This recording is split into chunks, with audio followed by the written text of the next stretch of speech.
Sumainyo ang Panginoon. At sumainyo. Ang mabuting balita ng Panginoon ayon kay San Mateo. Papuri sa iyo, Panginoon. Si Jesus ay pinanganak sa Bethlehem ng Judea noong kapanahunan ni Haring Herodes. Dumating naman sa Jerusalem ang ilang pantas mula sa silangan at nagtanong-tanong doon, nasaan ang ipinanganak na hari ng mga Hudyo?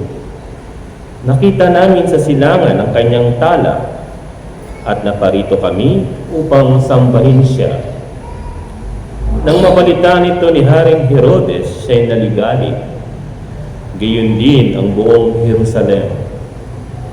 Kaya tinipon niya ang lahat ng punong saserdote at mga eskriba sa Israel. At itinanong sa kanila kung saan ipinanganak ang Mesiyas.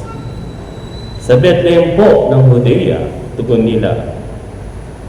Ganito ang sinulat ng propeta, at ikaw, Bethlehem, sa lupain ng Huda, ay hindi nga huli sa mga pangunahing bayan ng Huda, sapagkat sa iyo lilitaw ang isang pinuno na mamamahala sa aking bayang Israel. Nang mabatid ito, lihim na ipinatawag ni Herodes sa mga pantas at itinanong kung kailan lumitaw ang tala. At pinalakad niya sila patungong Bethlehem. Matapos pagbilinan ng ganito, pumayo kayo at inyong hanaping mabuti ang sanggol. Kapag inyong natagpuan, ibalita agad ninyo sa akin, upang ako may makasamba sa kanya. At lumakad na nga ang mga pantas. Muli silang pinangunahan ng talang nakita nila sa silangan, hanggang sa sumapit ito sa tapat ng kinaroroonan ng bata.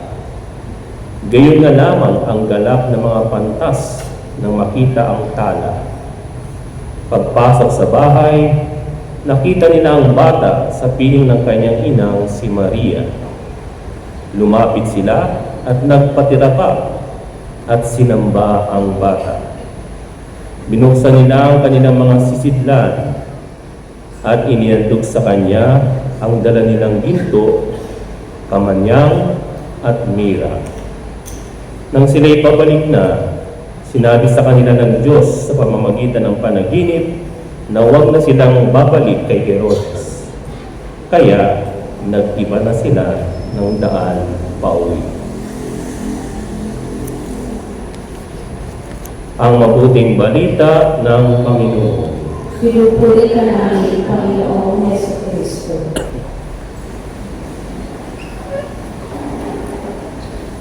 Magandang hapon po sa inyong lahat.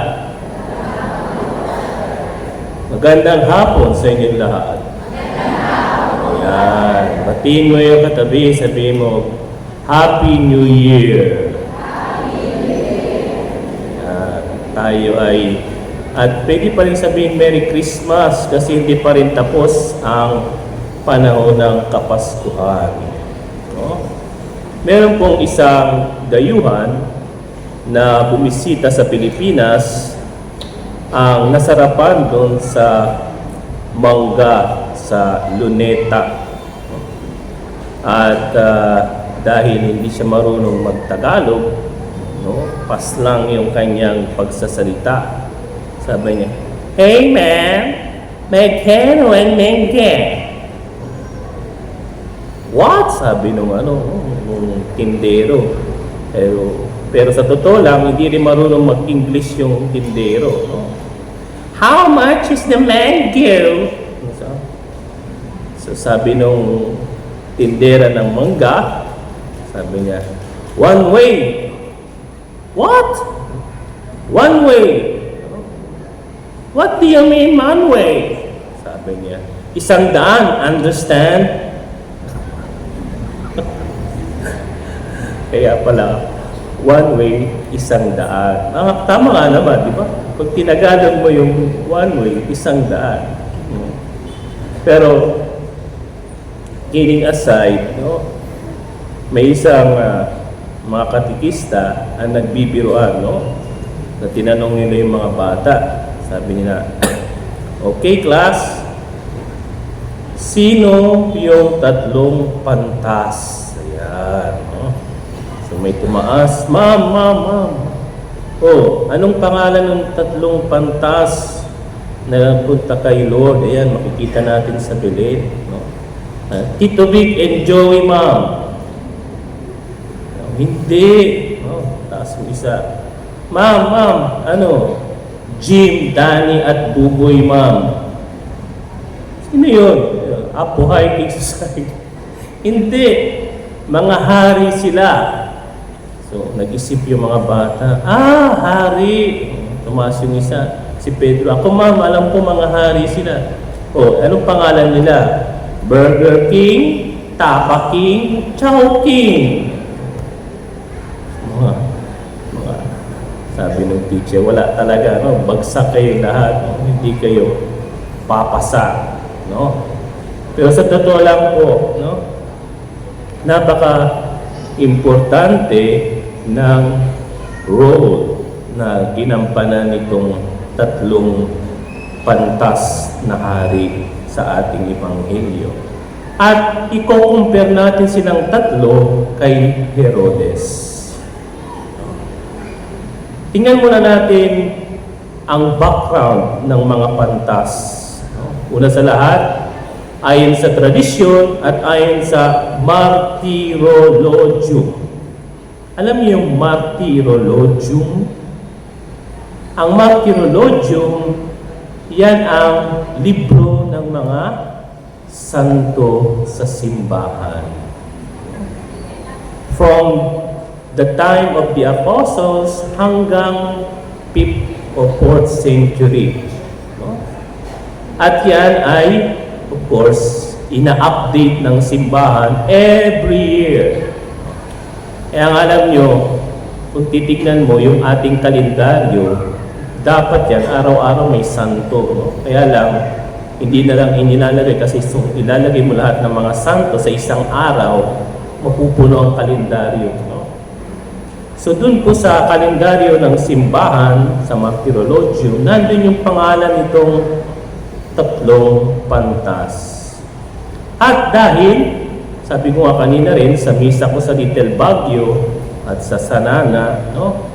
Dati may tradisyon ang simbahan na kapag ka Epiphany o Three Kings, binibless ang mga bahay ng statue ng Baby Jesus at binibless yung mga chok at nilalagyan ng sign sa pintuan. Anong sign yun? Yung first digit ng year, 20, plus yung unang letra ng pangalan ng tatlong pantas. Melchior, Caspar, Melchior, M, at Baltasar, B, at yung huling dalawang digit ng taon, 25. Ganun po dati, no? Or ano, no? At binibless yung bahay, no? Ng Baby Jesus. At ganun din, nagbubunatan ng protector saints, no? This year, itong araw din na to, binubunot yung santo para proteksyonan tayo sa buong taon ng 2025. No? Kaya nga si Melchior, Caspar at Baltasar, sila yung mga pantas na namatay para sa ating kaligtasan. At no, saan po sila nakalibing? So kung kayo'y mayaman o meron kayong kamag-anak sa Germany, no?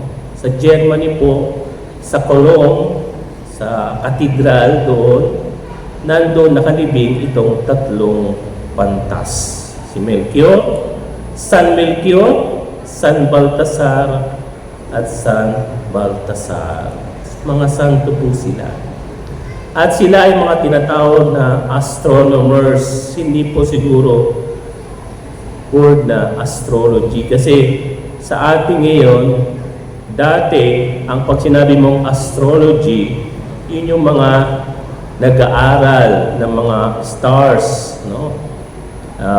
Yung parang sa ngayon, NASA, no? Yung mga nasa earthly, heavenly bodies. Ngayon, kasi pag sinabi mong astrology, no? Iba na sa astronomers. Pag sinabi mong astrology ngayon, yan yung mga horoscope, zodiac sign, yung mga manghuhula, yung mga suswertihin ka daw, no? Kailangan naka-brown. May mga naka-brown ba ngayon? No? Sabi nila daw, ang color of the year is brown. Kasi bakit? Kasi daw, wooden serpent. Ayan, mag-ingat kayo, maraming ahas ngayon. No? Ayan, no? Ngayon daw, hindi ho yan ang mga tatlong pantas. Sila ho ay mga matatalino. No? Pinag-aralan nila.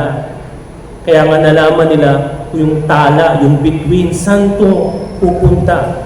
No? Saan direksyon pupunta itong tala. At doon nila nakita ang Panginoon. They really seek the truth. Yung katotohanan. Kita nyo? Ang siyensya o ang science, no? Itong tatlo pinapakita na anumang karunungan, gaano ka mang katalino, kung talagang ang iyong hinahanap ay katotohanan, walang iba kundi pupunta ka sa pananampalataya sa Diyos. Nakakalungkot lang, maraming ngayon, no? Lalong-lalo na sa ibang bansa, kapag sinabi mong scientist ka, kailangan atheist ka. Pag sinabi mong matalino ka, kailangan wala kang kinikilalang Diyos. Aminin. Alam niyo, nakakalungkot sa mga universities, no? Hindi ko na sasabihin kung saan, sa mga ibang colleges na hindi Catholic, no? Minsan, yung isang bata o isang kabataan pumapasok ng may pananampalataya, magkakaroon ng diploma, mataas, magna cum laude, pero wala nang pananampalataya. Wala nang faith. Kasi para sa kanila ay superstition na lang yan yung pagsisimba. Superstition yan. Pagro-rosaryo, superstition na yan. Kasi para sa kanila, kapag ikay matalino, huwag ka nang maniniwala na may Diyos. Which is wrong. Itong tatlong pantas, pinakilala nila, no? At pinakita nitong tatlong pantas na ang siyensya, ang karunungan, walang iba kundi magdadala sa iyo para sambahin ang Diyos.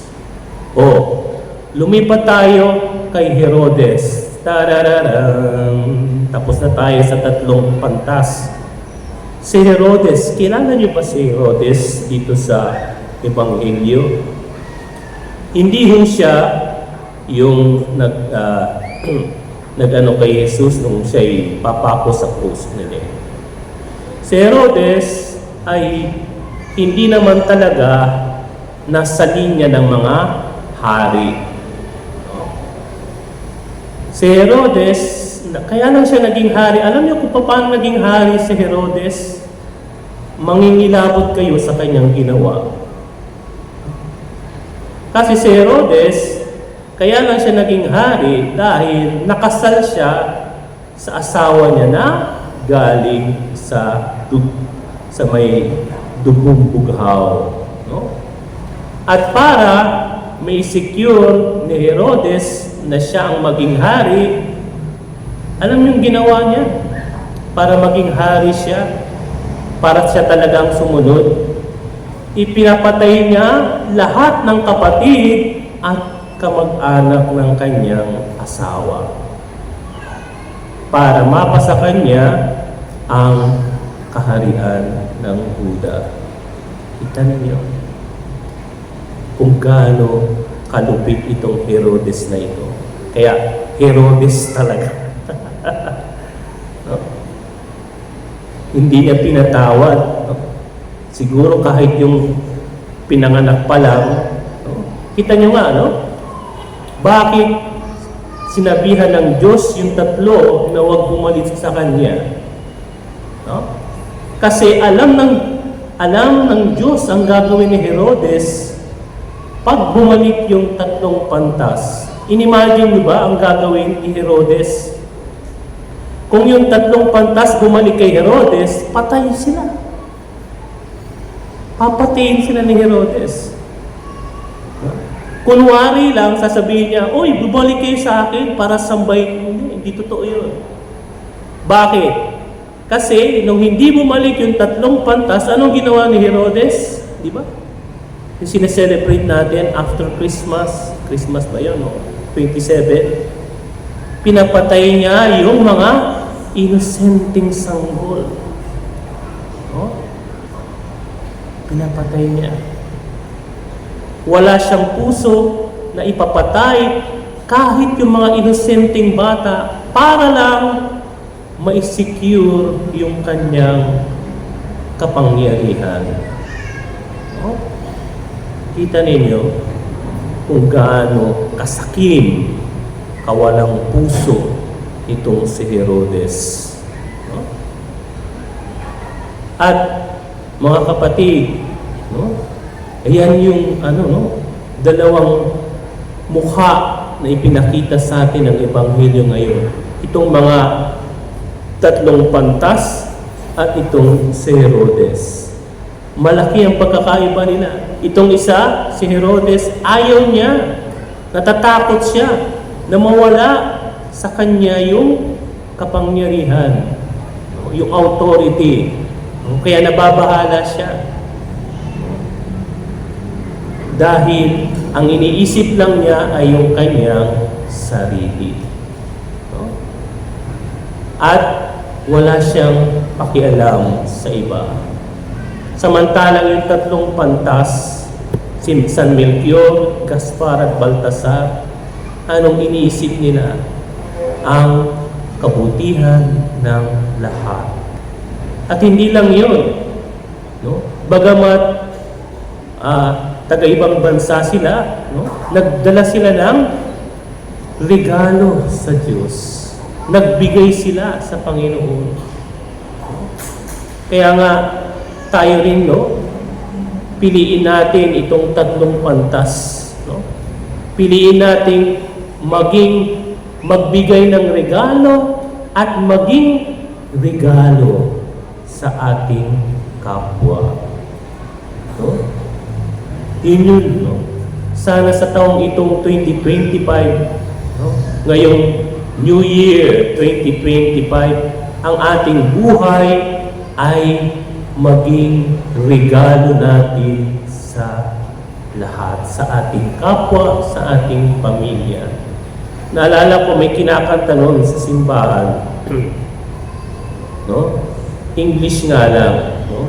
Yung ako narinig nyo na yung persons are gift. No? Persons are gift of God to me, that comes all bright, so differently. No? Persons are gift. No? Tayo ay mga regalo. Ikaw at ako, ipinanganak tayo dito sa mundo bilang regalo ng Diyos sa mundo. Nandyan ka, kapatid, para maging regalo sa pamilya mo. Nandyan ka, sister, para maging regalo sa katrabaho mo. Nandyan ka, brother, para regalo sa Amparo, sa Caloocan, sa Quezon City, sa Pilipinas. Tayong lahat ay maging regalo.